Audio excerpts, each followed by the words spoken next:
नमस्ते दोस्तों, आज हम इस वीडियो लेक्चर में डेली करंट अफेयर्स सीरीज से 16 और 17 अगस्त 2024 के करंट अफेयर्स को स्टडी करेंगे। अगर आप डेली करंट अफेयर्स के पीडीएफ चाहते हैं तो इस वीडियो के डिस्क्रिप्शन में जाइए, वहां पे मैंने टेलीग्राम चैनल की लिंक रखी हुई है, उस टेलीग्राम चैनल को ज्वाइन कीजिए, आपको डेली करंट अफेयर्स के पीडीएफ मिलते रहेंगे। हम इस वीडियो लेक्चर के एंड में आज के करंट अफेयर्स से रिलेटेड एमसीक्यूज भी सॉल्व करने वाले हैं, तो एंड तक बने रहिए। एमसीक्यूज को कमेंट सेक्शन में लिखिए और अपने प्रिपरेशन को और भी बेहतर बनाइए। तो जो पहला हमें न्यूज देखने मिल रही है वो है श्री अरबिंदो को लेके। अब यहाँ पे बात की जा रही है श्री अरबिंदो को। श्री अरबिंदो जो है, इनके रिलेटेड जो सिलेबस है वो GS1 में जाएगा या फिर हम कहेंगे मॉडर्न हिस्ट्री या पर्सन इन न्यूज में जाएगा, क्योंकि श्री अरबिंदो जो है ये हिस्ट्री की एक बहुत ही फेमस पर्सनालिटी है और हमारे देश को बनाने में इनका बहुत बड़ा कंट्रीब्यूशन रहा है। कंटेक्स्ट अब हुआ क्या है, पीएम नरेंद्र मोदी जी ने होमेज पे किया है एक रिवर्ड फिलोसोफर को, बहुत बड़े फिलोसोफर, बहुत बड़े थिंकर, बहुत बड़े स्पिरिचुअल लीडर जिनका नाम है श्री अरबिंदो। और इनको इनके अभी हमने 152nd बर्थ एनिवर्सरी सेलिब्रेट की है। तो अभी रिसेंटली इनकी 152nd बर्थ एनिवर्सरी हुई है और ये जो श्री अरबिंदो है इनके बारे में हम अभी एक एक पॉइंट जानेंगे। सबसे पहले जानते हैं इनकी अर्ली लाइफ। मैं आपको इनका पिक्चर दिखा देता हूँ, ये है श्री अरबिंदो। श्री अरबिंदो जो है, इनके बारे में हम सबसे पहले देखेंगे इनकी अर्ली लाइफ। इनकी अर्ली लाइफ रही कैसे है, तो सबसे पहले इनकी अर्ली लाइफ की बात करें तो इनका एजुकेशन, इन्होंने प्राइमरी एजुकेशन जो था वो इंग्लैंड से पूरा किया और प्राइमरी एजुकेशन अरबिंदो जी का इंग्लैंड से हुआ। उसके अलावा सेंट पॉल्स कॉलेज लंदन, ये था उनके कॉलेज का, उनके जो स्कूल है उसका नाम, जो जहां से उन्होंने प्राइमरी एजुकेशन कंप्लीट किया। और किंग्स कॉलेज कैम्ब्रिज से उन्होंने अगला एजुकेशन अपना कंप्लीट किया। यानी हम देख रहे हैं कि इंग्लैंड में ही वो अपना एजुकेशन कंप्लीट करते हैं। उसके बाद 1893 में वो इंडिया में लौटते हैं और इंडिया में लौटने के बाद अगले 13 साल उन्होंने प्रिंसली स्टेट वडोदरा जो है, जो कि बड़ौदा है, इसके लिए काम किया और वो एज ए प्रोफेसर भी काम किए बड़ौदा के कॉलेज में। बड़ौदा कहिए, वडोदरा कहिए, एक ही बात है। गुजरात का ये एक बहुत जाना माना शहर है। इनका फ्रीडम स्ट्रगल में भी बहुत बड़ा रोल रहा है। 1906 में अरबिंदो जो थे, इनको पहले प्रिंसिपल करके अपॉइंट किया गया नेशनल कॉलेज कोलकाता का। नेशनल कॉलेजेस हमारे फ्रीडम स्ट्रगल का ही हिस्सा था। जब हमने ब्रिटिश के स्कूल्स और कॉलेजेस को बॉयकॉट किए तो हमने इंडिया में नेशनल कॉलेजेस बनाए और ऐसे ही नेशनल कॉलेज के पहले प्रिंसिपल श्री अरबिंदो रहे हैं। और कौन सा कॉलेज, तो बंगाल नेशनल कॉलेज। उसी के साथ साथ आपको ये बता दूं, 1906 में पार्टीशन ऑफ बंगाल के खिलाफ हमने मूवमेंट चलाई थी, क्योंकि 1905 में बंगाल का पार्टीशन किया जाता है और इसी के खिलाफ हमने एंटी पार्टीशन मूवमेंट चलाई थी। तो 1906 में जो नेशनल कॉलेजेस ओपन किए गए थे बंगाल में, वैसे एक नेशनल कॉलेज के श्री अरबिंदो जो थे ये पहले प्रिंसिपल रहे हैं। उसी के साथ साथ उन्होंने इंडियन यूथ को एजुकेट करने का बहुत बड़ा कंट्रीब्यूशन दिखाया है। उसी के अलावा वो फर्स्ट पॉलिटिकल लीडर थे, ये भी याद रखिएगा, फर्स्ट पॉलिटिकल लीडर थे इंडिया में to openly put forward the idea of complete independence. हम सोचते हैं कि कंप्लीट इंडिपेंडेंस की आइडिया सबसे पहले किसने रखी थी, तो आइडिया जो है कि कंप्लीट इंडिपेंडेंस मिलना चाहिए, कंप्लीट इंडिपेंडेंस यानी ब्रिटिश ने ये देश छोड़ देना चाहिए और पूरा देश हमारे हाथ में दे देना चाहिए, ये आइडिया रखने वाले पहले व्यक्ति श्री अरबिंदो थे। उसी के अलावा उन्होंने ये जो अपनी आइडिया रखी थी वो जिस न्यूज़पेपर में रखी थी, उस न्यूज़पेपर का नाम वंदे मातरम है। ये एक और पॉइंट याद रखिएगा। इतना ही नहीं, तो 1907 में जब सूरत सेशन हुआ था इंडियन नेशनल कांग्रेस का, तो सूरत सेशन में उन्होंने एक्सट्रीमिस्ट का एक सपोर्ट दिखाया था और वो एक्सट्रीमिस्ट विचारधारा के हमें दिखते हैं। सूरत सेशन जो था, ये सूरत सेशन इंडियन नेशनल कांग्रेस का जो 1907 में हुआ था, इस सेशन में कांग्रेस में स्प्लिट हुआ था, कांग्रेस टूट गया था। जैसे कि हम हिस्ट्री में पढ़ते हैं, हिस्ट्री में हम देखते हैं कि कांग्रेस दो हिस्सों में बढ़ गया था, मॉडरेट्स और एक्सट्रीमिस्ट, दो अलग अलग विचारधारा के लोग थे। अगर आप ये सब वीडियोस देखना चाहते हैं मॉडर्न हिस्ट्री के, तो मैंने पूरी कंप्लीट प्लेलिस्ट बना के रखी हुई है मेरे मेन चैनल पे, चैनल की लिंक डिस्क्रिप्शन में रखी हुई है। श्रेयस बढ़िया ये चैनल है, यहाँ पे आपको हिस्ट्री के पूरे कंप्लीट लेक्चर्स मिल जाएंगे, ancient, medieval, modern, world history सभी। तो ये सब आपको सूरत सेशन और ये सब वहां पढ़ने मिलेगा। तो सूरत सेशन में जब इंडियन नेशनल कांग्रेस बढ़ गई तो ये एक्सट्रीमिस्ट के साइड में जाते हुए दिखे। उसी के अलावा इन्होंने यूथ क्लब बनाने में बहुत बड़ा योगदान दिखाया है। अनुशीलन समिति जो कि एक क्रांतिकारियों की समिति थी, जो कलकत्ता में 1902 में बनाई गई थी, इसमें भी इनका बहुत बड़ा रोल रहा है। अनुशीलन समिति जो है ये क्रांतिकारियों की एक समिति थी जो कोलकाता में काम करती थी। इतना ही नहीं, तो इन्होंने जो भी अपने काम दिखा है ब्रिटिश के खिलाफ, इन्होंने जो भी कंट्रीब्यूशन दिया देश के लिए, उसके चलते इनको 1908 में अरेस्ट कर लिया जाता है, क्योंकि अलीपुर बॉम्ब केस एक केस हुई थी जो कि रिवॉल्यूशनरी से जुड़ी हुई थी। अलीपुर में एक बॉम्ब डाला था और अरविंदो को यहाँ पे अरेस्ट कर लिया जाता है। तो इस तरह से उनका बहुत बड़ा रोल रहा है हमारे फ्रीडम स्ट्रगल में भी। उसके बाद वो जिस जिंदगी में चले जाते हैं वो होती है एक योगिक लाइफ। अब योगिक लाइफ में जाने के बाद श्री अरविंदो जो है उन्होंने स्टार्टिंग से ही योगा प्रैक्टिस करना शुरू कर दिया था। उन्होंने योग या योगा जिसे हम कहते हैं, ये 1905 में बड़ौदा में शुरू कर दिया था उसको प्रैक्टिस करना। 1910 में उन्होंने पॉलिटिक्स से अपना इस्तीफा दे दिया। वो पॉलिटिक्स से रिटायर हो जाते हैं और वो पौंडीचेरी में चले जाते हैं, अपने आप को स्पिरिचुअल लाइफ यानी आध्यात्मिक लाइफ और आध्यात्मिक कामों के लिए उन्होंने अपनी जो लाइफ थी उसे दे दिया। During his 40 years in Pondicherry, है ना, तो 40 साल वो पौंडीचेरी में रहे। वो नई नई स्पिरिचुअल प्रैक्टिस जो है उसको फॉलो करने लगे। इसी में से एक स्पिरिचुअल प्रैक्टिस है इंटरनल योग। इन्होंने इंटरनल योग जो है वो एक नया हमें कंसेप्ट बताया, वो एक मेथड बताई। 1926 में उन्होंने श्री अरबिंदो आश्रम बनाया। तो उन्होंने एक आश्रम भी बनाया खुद का, श्री अरबिंदो आश्रम। तो पौंडीचेरी में ही वो रहे और उन्होंने अपने आखिरी में जो काम थे वो पूरे पौंडीचेरी में ही किए, योग और सब चीजों से रिलेटेड। लिटरली वर्क्स की उनकी बात करें तो द लाइफ डिवाइन, जो उन्होंने किताबें लिखी, वो किताबों के नाम बता रहा हूं, क्वेश्चन कहीं से भी आ सकते हैं। श्री अरबिंदो ने लिखी है द लाइफ डिवाइन। इसमें आपको फिलोसॉफिकल एस्पेक्ट मिलेगा इंटरनल योगा का।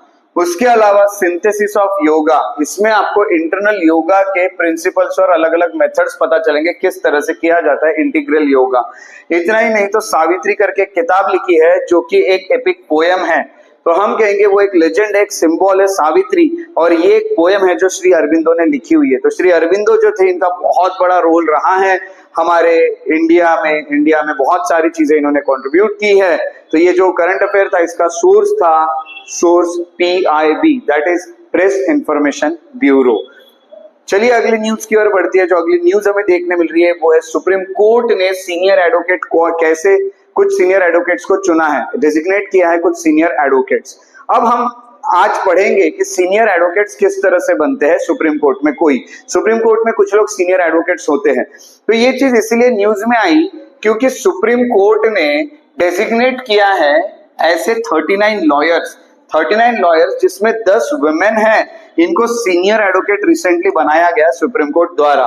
तो सीनियर एडवोकेट कोई सुप्रीम कोर्ट का कैसे बनता है ये चीजें मैं आपको अभी एक्सप्लेन कर देता हूं। सबसे पहले सीनियर एडवोकेट जब हम पढ़ते हैं या सीनियर एडवोकेट के बारे में जानते हैं तो हमें आना पड़ता है सेक्शन 16 में।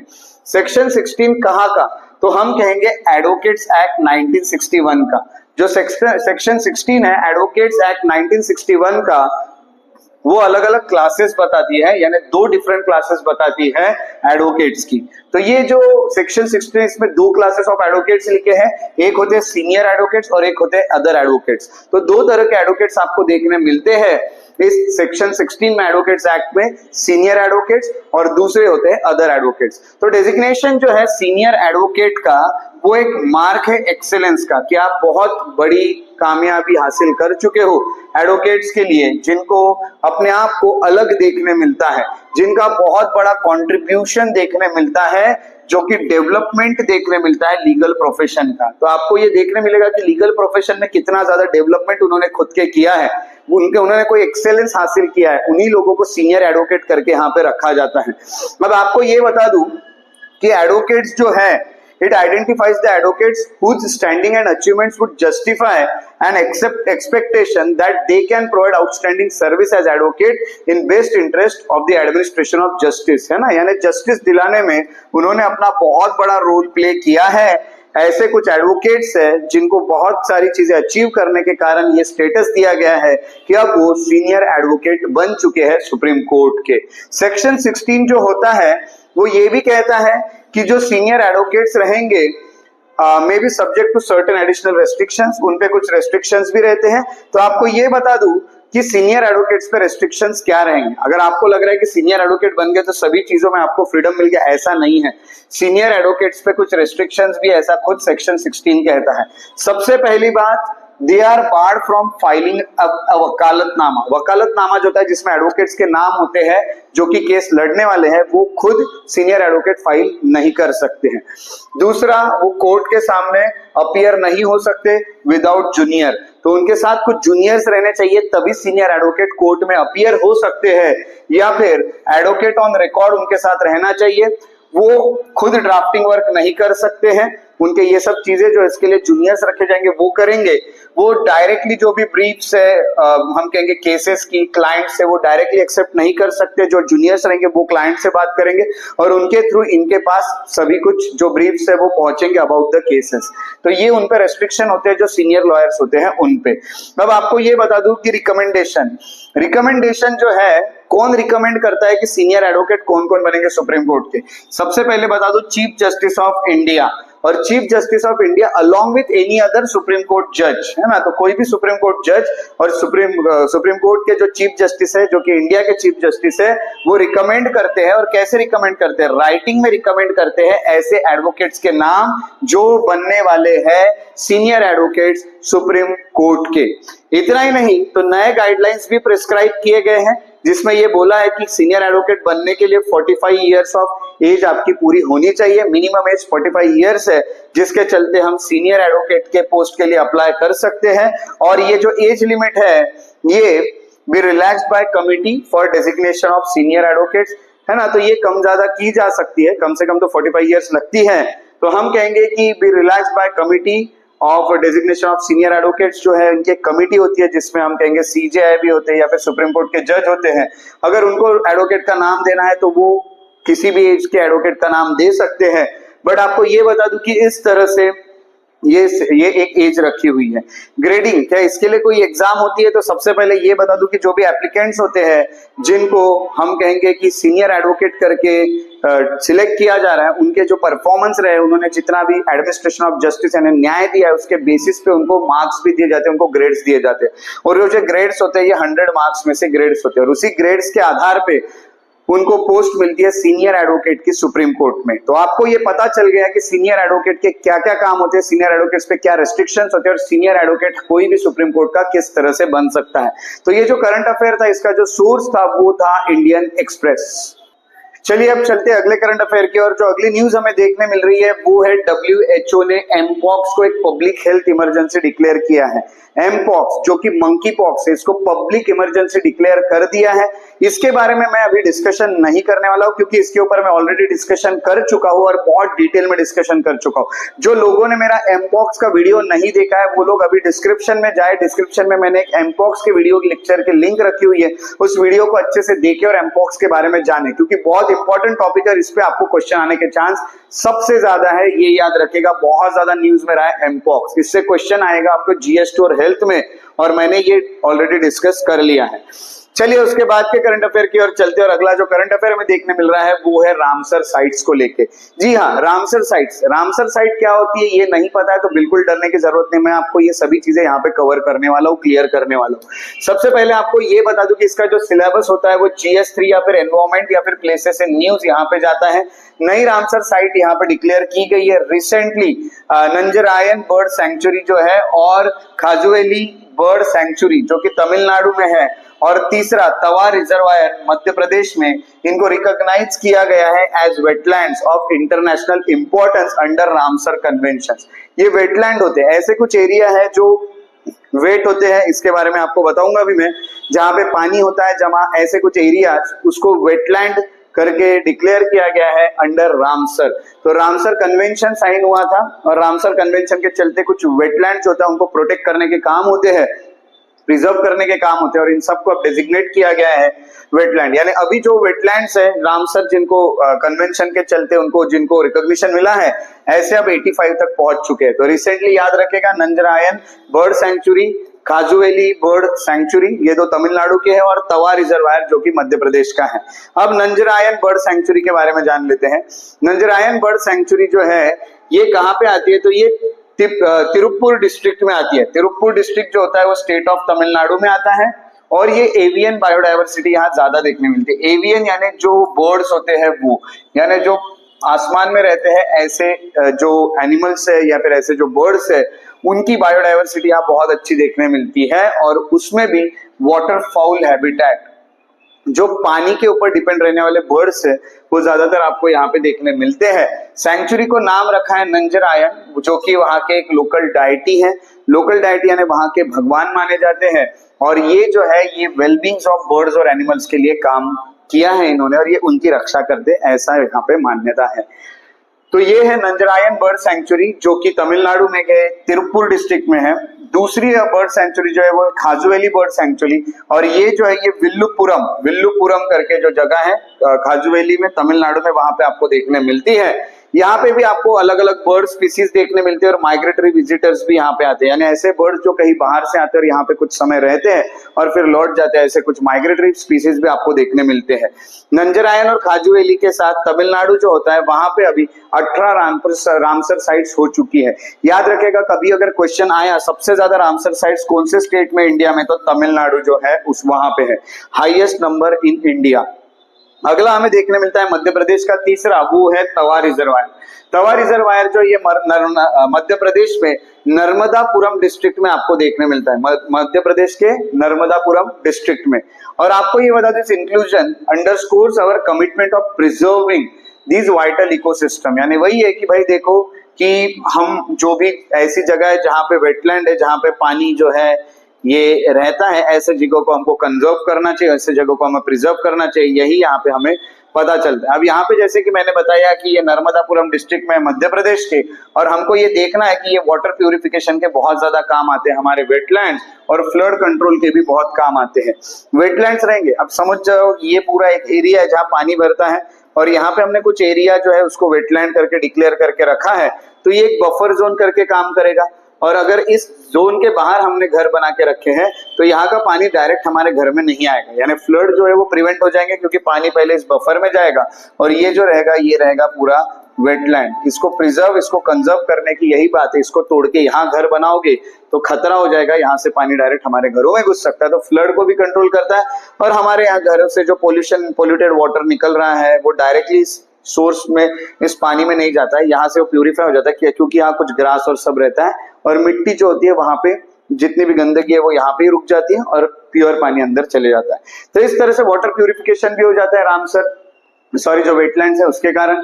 अब ये सब चीजें तो हमें पता चल गई, अब हम ये जान लेते हैं कि रामसर कन्वेंशन है क्या। तो अब हम देखते हैं रामसर कन्वेंशन। रामसर कन्वेंशन जो है इसकी अगर बात करें तो रामसर साइट, यानी पहले ही आपको बता देता हूं कि ये डिनोट करती है एक वेटलैंड ऑफ इंटरनेशनल इंपॉर्टेंस। ऐसे एरिया जो वेटलैंड्स है और जिनका इंटरनेशनल इंपॉर्टेंस है उनको डेजिग्नेट किया जाता है एज अ रामसर साइट। जो वेटलैंड होते हैं वो कुछ ऐसे एरिया होते हैं जहां पे पानी आपको देखने मिलता है, ऐसी जमीन होती है। तो रामसर कन्वेंशन में इसको एस्टेब्लिश किया है, यानी हम कहेंगे डेजिग्नेट किया जाता है। रामसर कन्वेंशन जो है उसको नाम रामसर इसीलिए मिला क्योंकि रामसर नाम की एक जगह है ईरान में, और यहीं पे वेटलैंड को कंजर्व करने की हमने ट्रीटी साइन की थी यूनेस्को के साथ मिलके, United Nation Educational Scientific and Cultural Organisation के साथ मिलके 1971 में, और इसको इफेक्टिव हमने बनाया है फ्रॉम 1975। तो तब से वेटलैंड जो उनको कंजर्व करने के काम चल रहे हैं, तो इसीलिए इसको रामसर कन्वेंशन कहा जाता है। जो भी कंट्रीज है जो कि इसकी पार्टीज है कन्वेंशन की, वो हमेशा ये ही कमिटमेंट देती है कि हम जो हमारे देश के वेटलैंड्स है जिनका इंटरनेशनल इंपॉर्टेंस है उनको हम हमारे टेरिटरीज में कंजर्व करेंगे, प्रोटेक्ट करेंगे। और जैसे कि अभी आपने देखा कि इंडिया में भी काफी सारी साइट्स है जिनको कंजर्व किया जा रहा है, तो ये जो साइट्स होती है इनको रामसर साइट कहा जाता है। जो रामसर साइट के चल के रिकॉग्नाइज की जाती है उसको रामसर साइट्स कहा जाता है। अब यहाँ पे यही बोला जाता है कि भाई हमको कंजर्व करना है वेटलैंड को, यहाँ पे एफर्ट्स डालने हैं, उसके जो रिसोर्सेस है उसको सस्टेनेबली यूज करना है, यानी मिनिमम हमें रिसोर्सेस का यूज करके डेवलपमेंट करना है, एक तरह से सस्टेनेबल डेवलपमेंट करना है, रिसोर्सेस को खत्म ना करते हमें डेवलपमेंट करना है, जैसे पेड़ को ना काटते हुए, ग्रास को ना काटते हुए, इस तरह से हमें डेवलपमेंट करना है। तो हमें फोकस करना है बायोडाइवर्सिटी पे। बायोडाइवर्सिटी यानी बायो यानी लाइफ, डाइवर्सिटी यानी वेरियस स्पीसीज, तो various species of plants and animals जो है उनको हमें प्रोटेक्ट करना है। वेटलैंड पर वाटरफॉल हैबिटेट जो है वो मेंटेन करना है। वाटरफॉल यानी पानी वाले किसी का घर, जैसे पानी में जो लोग रहते हैं, पानी में जो जानवर रहते हैं, फिशेस है, बाकी जो भी है प्लांट्स है, ये सबको प्रोटेक्ट करना है। उसके अलावा इन पे कुछ बर्ड्स डिपेंड होते हैं, उनको हमें प्रोटेक्ट करना है। ये सब हमें काम करने हैं। तो इंडिया जो है इसकी पार्टी है। 1982 में इंडिया ने भी रामसर कन्वेंशन को साइन करके उसमें पार्टिसिपेट किया और इंडिया भी आज पार्टी है। यहाँ पार्टी का मीनिंग होता है कंट्री जो इसकी मेंबर है। तो क्या क्राइटेरिया है, किसी भी साइट को कब रामसर साइट डिक्लेयर किया जा सकता है? तो सबसे पहले वल्नरेबल, यानी जो IUCN है, IUCN एक रेड लिस्ट जो होती है, रेड लिस्ट पब्लिश करता है जिसमें ऐसे स्पीसीज के नाम लिखे जाते हैं जो कि खतरे में है। अलग अलग उनको फिर स्टेटस दिया गया है, जैसे वल्नरेबल, एंडेंजर्ड, क्रिटिकली एंडेंजर्ड। जब थोड़े से बचे हुए हैं तो वल्नरेबल, जब कम होते जा रहे हैं और ज्यादा तो एंडेंजर्ड, और बहुत ही कम बचे तो क्रिटिकली एंडेंजर्ड। ऐसे अलग अलग स्टेटस है। तो ऐसे स्टेटस उस वेटलैंड में, ऐसे स्टेटस वाले कुछ हम कहेंगे प्लांट्स, एनिमल्स उस वेटलैंड में होने चाहिए। उसी वेटलैंड को यहाँ पे स्टेटस दिया जा सकता है। हम कहेंगे कि रामसर जो साइट है उसका, ठीक है। तो ये चीज आपको यहाँ पे पता चलती है। इतना ही नहीं तो थ्रेटेंड इकोलॉजिकल कम्युनिटीज वहां दिखने मिलनी चाहिए, यानी ऐसी इकोलॉजिकल कम्युनिटी जो खतरे में है। तो ऐसे कुछ प्लांट्स, एनिमल्स जो कि खतरे में, वो देखने मिलने चाहिए। और रेगुलरली उन्होंने एटलीस्ट 20,000 या 20,000 से ज्यादा वाटर बर्ड्स को सपोर्ट करना चाहिए, यानी 20,000 या 20,000 से ज्यादा वाटर बर्ड्स इस पे डिपेंड रहने चाहिए हमेशा। ऐसा ये जगह होनी चाहिए। और ये इंपॉर्टेंट सोर्स रहना चाहिए फूड का। किसके लिए फूड का ये वेटलैंड इंपॉर्टेंट सोर्स रहेगा? फिशेस का। स्पॉनिंग ग्राउंड्स रहना चाहिए, नर्सरी रहनी चाहिए, यानी जहां पे फिश जो है अपने एग्स ले करेगी, या फिर फिश जो होती है वो दूसरे फिश को जन्म देगी या फिर बर्थ देगी। ऐसी ये जगह होनी चाहिए जहां पे रिप्रोडक्शन के थ्रू भी नंबर्स बढ़ सकते हो स्पीसीज के। ऐसे एरिया को रामसर साइट डिक्लेयर किया जा सकता है अंडर रामसर कन्वेंशन। तो ये जो न्यूज थी इसका हमें सोर्स पता चलता है न्यूज ऑन एयर से। उसके बाद अगली जो हमें न्यूज देखने मिल रही है वो है गैलेंट्री अवार्ड्स को लेके। गैलेंट्री अवार्ड्स के बारे में अब हम जानने वाले हैं। और आपको बता दूं कि गैलेंट्री अवार्ड्स हमेशा न्यूज में रहते हैं जब भी 15 अगस्त यानी 15 अगस्त इंडिपेंडेंस डे या 26 जनवरी रिपब्लिक डे आता है, तब क्योंकि ये अवार्ड्स दिए जाते हैं। तो हम सबसे पहले देखते हैं कि on the eve of independence day 2024 के ईव पे प्रेसिडेंट द्रौपदी मुर्मू जो है उन्होंने अप्रूव किए 103 गैलेंट्री अवार्ड्स, जिसमें 4 कीर्ति चक्र है और 18 शौर्य चक्र भी शामिल है। तो 103 गैलेंट्री अवार्ड्स दिए जाने वाले। तो हम कहेंगे कि ये बहुत इंपॉर्टेंट अवार्ड्स है और ये अवार्ड्स लेना यानी अपने लाइफ में बहुत कुछ हमने अचीव कर लिया, ऐसा समझ में आता है। देखिए, सबसे पहले पोस्ट इंडिपेंडेंस पहले 3 गैलेंट्री अवार्ड जो मिलते थे इंडिपेंडेंस के बाद, वो कौन कौन से थे? वो था परमवीर चक्र, एक था महावीर चक्र और तीसरा था वीर चक्र। ये गवर्नमेंट ऑफ इंडिया ने 26 जनवरी 1950 से देना शुरू किया था। उसके बाद इसको इफेक्ट में लाया गया था 15 अगस्त 1947 से। यहां से बना देंगे हम, ऐसी शुरुआत की थी 26 जनवरी से और देना इसको इफेक्ट में लाया था 15 अगस्त 1947 में।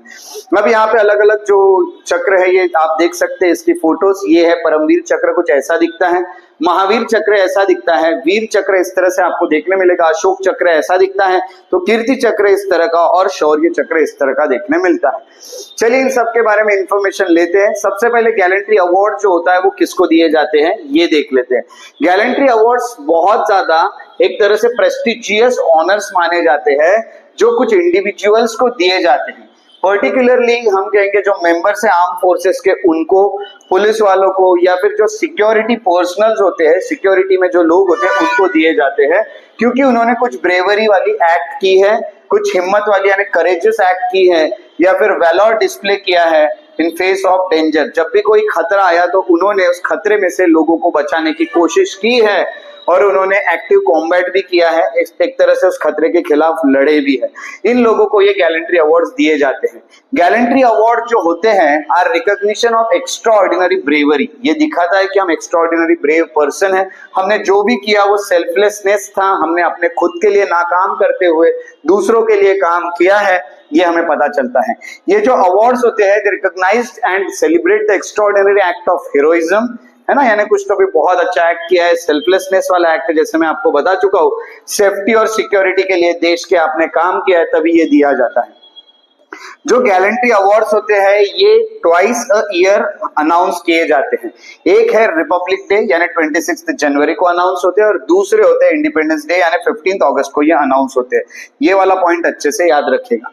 जो गैलेंट्री अवार्ड होते हैं ये सिर्फ मिलिट्री पर्सनल्स को ही नहीं दिए जाते, ये अगर आप सोच रहे तो ये गलत है। उसके अलावा ये सिविलियंस को भी दिए जा सकते हैं, लोगों को भी दिए जा सकते हैं जिन्होंने ब्रेवरी वाले कुछ काम या सेल्फलेसनेस वाले कुछ काम किए हैं। इतना ही नहीं तो इंडिया में ये जो अवार्ड्स होते हैं ये आपका वॉर टाइम के जो आपने अपनी हिम्मत दिखाई है, वॉर टाइम पे आपके जो कंट्रीब्यूशन थे वो भी दिए जा सकते हैं या पीस टाइम के वक्त भी दिए जा सकते हैं, यानी जब शांति बरकरार रखनी थी तब आपने उसमें भी अपनी हेल्प की है, यानी देश की हेल्प की है, तभी ये दिए जा सकते हैं। तो अलग अलग तरह के गैलेंट्री अवार्ड्स होते हैं। तो हम देख लेते हैं टाइप्स ऑफ गैलेंट्री अवार्ड्स। जो गैलेंट्री अवार्ड्स दिए जाते हैं उसमें पहला नाम आता है परमवीर चक्र का। परमवीर चक्र एक हाईएस्ट मिलिट्री डेकोरेशन है इन इंडिया। तो हाईएस्ट मिलिट्री डेकोरेशन इंडिया में वही है परमवीर चक्र, और ये ब्रेवरी के लिए दिया जाता है, डेयरिंग के लिए दिया जाता है, या फिर जिन्होंने सेल्फ सैक्रिफाइस किया, वैलर है उसके लिए दिया जाता है, जिन्होंने अपना अपना आत्मसमर्पण किया इस देश के लिए, उनको दिया जाता है in the presence of enemy, ये दिया जाता है। तो हाईएस्ट मिलिट्री अवार्ड है ये परमवीर चक्र। दूसरा है महावीर चक्र। महावीर चक्र सेकेंड हाईएस्ट मिलिट्री डेकोरेशन है, ये उनको दिया जाता है जिन्होंने एनिमी के प्रेजेंस में कुछ एक्ट्स किए हैं और वो बहुत जरूरी थे वो एक्ट्स किए हिम्मत दिखा के। तीसरा आता है वीर चक्र। वीर चक्र थर्ड हाईएस्ट मिलिट्री डेकोरेशन है और ये अवार्ड उनको दिया जाता है जो कि एनिमी के प्रेजेंस में कुछ एक्ट करके दिखाते हैं और देश की रक्षा करते हैं। तो पहले तीन याद रखिएगा, सबसे ऊपर आता है परमवीर चक्र, उसके बाद आता है महावीर चक्र, उसके बाद आता है वीर चक्र। उसके बाद आपको बता देता हूं अशोक चक्र। अशोक चक्र की बात करें तो हम कहेंगे कि ये बैटल फील्ड में जिन्होंने बहुत बड़े कंट्रीब्यूशन दिखाया, जिन्होंने करेज दिखाया, जिन्होंने सेल्फ सैक्रिफाइस किया है, उन लोगों को ये दिया जाता है। ये पीस टाइम गैलेंट्री अवार्ड है इंडिया का, highest peace time gallantry award. उसके बाद आता है कीर्ति चक्र, ये second highest peace time gallantry award है। और शौर्य चक्र तीसरा आता है जो कि third highest peace time gallantry award है। तो ये बैटल फील्ड्स में जिन्होंने कोई हिम्मत दिखाई, जिन्होंने वॉर के लिए, वॉर में इंडिया का कुछ बहुत बहुत इंपॉर्टेंट हम कहेंगे कि बचाव किया, तो इन लोगों को यहाँ पे दिया जाता है। और देश में शांति भी आती है क्योंकि देखिए वॉर को एक तरह से खत्म करने में भी बहुत बड़ा योगदान होता है। तो हम कहेंगे कि ये सब गैलेंट्री अवार्ड्स जो है ये दिए जाते हैं इस तरह से। और सोर्स जो था इसका, इस करंट अफेयर का, ये था इकोनॉमिक टाइम्स। उसके बाद हम आगे बढ़ते हैं। आगे हमें देखने मिलता है जो करंट अफेयर वो है जियो पारसी स्कीम। जियो पारसी जो स्कीम है ये क्या है ये जान लेते हैं। सबसे पहले इसका जो सिलेबस है वो करंट इवेंट से जाता है। The ministry of minority affair जो उन्होंने रिसेंटली लॉन्च की है जियो पारसी स्कीम पोर्टल। अब इसका बैकग्राउंड ये है कि ये जो पोर्टल, इसका एम ये है कि जो पारसी कम्युनिटी की पॉपुलेशन डिक्लाइन होते जा रही है इंडिया में, उनको कुछ फाइनेंशियल असिस्टेंस देके मेडिकल ट्रीटमेंट्स उनकी कराई जाए, उनके बच्चों के चाइल्ड केयर कराया जाए या सपोर्ट मिले डिपेंडेंट एल्डरली को। तो हम कहेंगे डायरेक्ट बेनिफिट ट्रांसफर से, डीबीटी से, जिसमें डायरेक्टली पैसे फंड जो है आपके अकाउंट में ट्रांसफर हो सकते हैं, ऐसे डीबीटी के थ्रू यहाँ पे हेल्प की जाएगी। तो कहीं ना कहीं काफी सारे डायरेक्ट बेनिफिट ट्रांसफर करके गवर्नमेंट के थ्रू कुछ पैसे अकाउंट में डायरेक्ट ट्रांसफर करके हेल्प की जाती है। जैसे रिसेंटली महाराष्ट्र में कुछ वुमेन के अकाउंट में भेजे जा रहे हैं, मध्य प्रदेश में भेजे जाते हैं, वैसे ही एक स्कीम है ये जो कि जियो पारसी स्कीम है, जो पारसी लोगों को यहाँ पे कुछ बेनिफिट्स ट्रांसफर किए जाएंगे। जियो पारसी स्कीम जो है इसको इनिशिएट किस मिनिस्ट्री ने किया ये अच्छे से याद रखेगा। इसको मिनिस्ट्री ऑफ माइनॉरिटी अफेयर्स ने 2013 में ही इनिशिएट किया था ताकि पारसी लोगों की जो पॉपुलेशन देश में कम होती जा रही है उसको हम रोक सके, उनको हम एक तरह से ठीक कर सके। पारसीज जिनको ज़ोरोएस्ट्रियंस भी कहा जाता है, वो इस देश के 6 रिलीजियस माइनॉरिटी कम्युनिटीज में से एक है, जिसमें आते हैं मुस्लिम्स, क्रिश्चियंस, सिख, बुद्धिस्ट और जैन। ये है 5 माइनॉरिटीज और इसके अलावा एक छठी माइनॉरिटी जो है 6th माइनॉरिटी, ये पारसी है। ऐसे हमारे देश में 6 माइनॉरिटीज आपको देखने मिलता है। जियो पारसी स्कीम जो है ये सेंट्रल सेक्टर स्कीम है, यानी सेंटर जो होता है ये पैसे प्रोवाइड करेगा, ये फंडिंग देगा, तो fully funded by central government है। ऑब्जेक्टिव्स में आपको बता चुका हूं कि जो पारसीज की पॉपुलेशन कम हो रही है उनको स्टेबल बनाना और उनका जो बर्थ रेट है उसे बढ़ाना। पारसी कपल जो है उनको एनकरेज करना कि आप और बच्चों को जन्म दे सकते हो और कहीं ना कहीं उनको फाइनेंशियल सपोर्ट भी देना। कंपोनेंट्स क्या है? पहला अगर हम देखेंगे तो एडवोकेसी कंपोनेंट्स, तो इंक्लूड्स वर्कशॉप, एडवर्टाइजमेंट कैंपेन्स चलेंगे जिससे अवेयरनेस बढ़ाया जा सकेगा पारसी लोगों में। दूसरा है health of the community component, जिसमें चाइल्ड केयर सपोर्ट मिलेगा, क्रैश सपोर्ट मिलेगा, यानी जो माता पिता बाहर काम करते हैं उनके बच्चों को क्रेश बना के दिया जाएगा जहां पे वो अपने बच्चों को रख सकेंगे, और एल्डरली जो उनको असिस्टेंस मिलेगा। इतना ही नहीं तो मेडिकल कंपोनेंट है इसमें, जब भी कोई ट्रीटमेंट करनी पड़ी, किसी भी इनफर्टिलिटी या फिर फर्टिलिटी ट्रीटमेंट्स करनी पड़ी, जब बच्चा जन्म नहीं दे पा रहा कोई कपल, तो उसके ट्रीटमेंट्स के लिए भी पैसे प्रोवाइड किए जाएंगे पारसीज को, ऐसी जियो पारसी स्कीम है। फाइनेंशियल असिस्टेंस यहाँ पे मिलेगा, जैसे मैंने कि बताया कि यहाँ पे कैश ऑफर करेंगे कि पारसी कपल को, कि जो बच्चे को जन्म दे सके वो कपल्स को, उनका फाइनेंशियल स्टेटस कैसा भी रहो, कितने भी रिच रहो, कितने भी गरीब रहो, उनको इस स्कीम के थ्रू कैश असिस्टेंस मिलेगा। और it has resulted in 214 births over 5 years through assisted reproductive techniques, तो ART। तो इस तरह से रिप्रोडक्टिव टेक्निक्स के चलते 214 बर्थ हुए हैं पिछले 5 साल में। देखिए बहुत कम है, तो पारसी लोगों की जो संख्या है वो घटती जा रही है। उसी को ठीक करने के लिए एक हम कहेंगे कि स्कीम है, जियो पारसी स्कीम, वो चलाई जाती है। उसके अलावा जो अगला हमें करंट अफेयर देखने मिल रहा है वो है flood Watch India mobile application. बारिश का सीजन है, फ्लड कभी भी आ सकती है, इसी के चलते एक ऐप आई है मोबाइल में, that is flood Watch India mobile application. Flood Watch India ऐसी एक मोबाइल की ऐप है, इसको लॉन्च किया है यूनियन मिनिस्टर फॉर जल शक्ति, वर्जन 2.0 फ्लड वॉच इंडिया, ये एक मोबाइल एप्लीकेशन है। फ्लड वॉच इंडिया जो इसको डेवलप किया है the central Water commission CWC ने। तो ये फ्लड वॉच इंडिया ऐप है क्या? फ्लड वॉच इंडिया ऐप सबसे पहले जो सेंट्रल वाटर कमीशन है उन्होंने 17 अगस्त 2023 को ही लॉन्च की थी।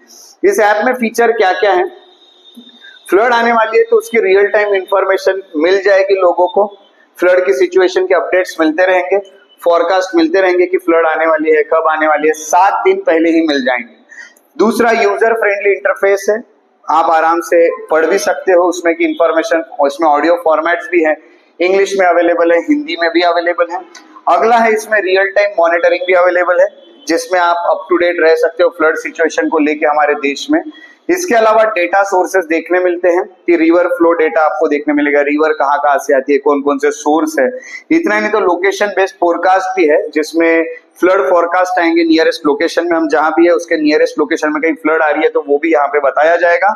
और स्टेट वाइज बेसिन वाइज भी फोरकास्ट मिलते रहेंगे लोगों को, जिसमें up to 24 hours flood forecast मिलते रहेगा। एडवाइजरीज रहेंगे up to 7 days, specific station, states, basins, वहां पे ये सब बताएंगे कि एडवाइजरीज रहेंगे जो आपको बताएंगे कि क्या करना चाहिए क्या नहीं। और एडवांस टेक्नोलॉजीज भी इसमें यूज हुई है। इसमें सैटेलाइट डेटा को यूज किया जाता है, मैथमेटिकल मॉडलिंग है, रियल टाइम मॉनिटरिंग चलते रहती है, और एक्यूरेट फोरकास्ट आपको देने की हमेशा कोशिश की जाती है। इस तरह से ये ऐप के कुछ फीचर्स है। नए फीचर्स जो है वो 2.0 में कौन से आए हैं? तो सबसे पहले इसकी जो मॉनिटरिंग है वो एक्सपांड कर दी गई है। इसमें एडिशनल 392 फ्लड मॉनिटरिंग जो है स्टेशंस, फ्लड मॉनिटरिंग स्टेशंस जो है, जिसमें 392 एडिशनल डाले गए। अब टोटल वहां पे 592 स्टेशंस आ चुके हैं। दूसरा है रिजर्वायर इंफॉर्मेशन, यहाँ पे डेटा के ऊपर इंफॉर्मेशन मिलेगी, स्टोरेज पोजीशंस, जैसे 150 मेजर रिजर्वायर्स जो है वो, कि वहां पे कोई वो भर तो नहीं रहे, वहां से पानी आने के चांस कितने हैं, क्या नहीं, फ्लड की सिचुएशन बन सकती है क्या, ये सब इंफॉर्मेशन आपको इस ऐप से मिलती रहेगी। सो ये जो ऐप है मोबाइल की ऐप, जिससे आप फ्लड के बारे में जान सकते हैं, इसका जो सोर्स था करंट अफेयर का वो था डेक्कन हेराल्ड। चलिए ये हो गया आज के करंट अफेयर। सब बारी आज के प्रैक्टिस एमसीक्यूज को सॉल्व करने की। जो भी एमसीक्यूज आप सॉल्व करेंगे उसके आंसर्स आपको कमेंट सेक्शन में लिखना है। सो जो फर्स्ट क्वेश्चन है वो जियो पारसी स्कीम से रिलेटेड है। The Jio Parsi scheme is initiated by Ministry of Minority Affairs in 2013 to address the declining population of Parsi community in India. This is the first option. Second, the Geo Parsi scheme is centrally sectored scheme. Third, the scheme offers cash assistance to encourage Parsi couple to have children, applicable to all couple irrespective of their financial status. How many of the above given options are correct? One, only two, all three या फिर none? सही answer जो लगता है comment section में लिखिए। Second जो आपको क्वेश्चन देखने मिलता है वो ये है, with reference to the Flood Watch India mobile application consider the following statement. First, it was developed by Central Water Commission Second, it provides flood situation updates and forecast up to 7 days in advance. Third, it is available in readable and audio formats in English and Hindi. How many of the statement given above are not correct? Only one, only two, all three या फिर none.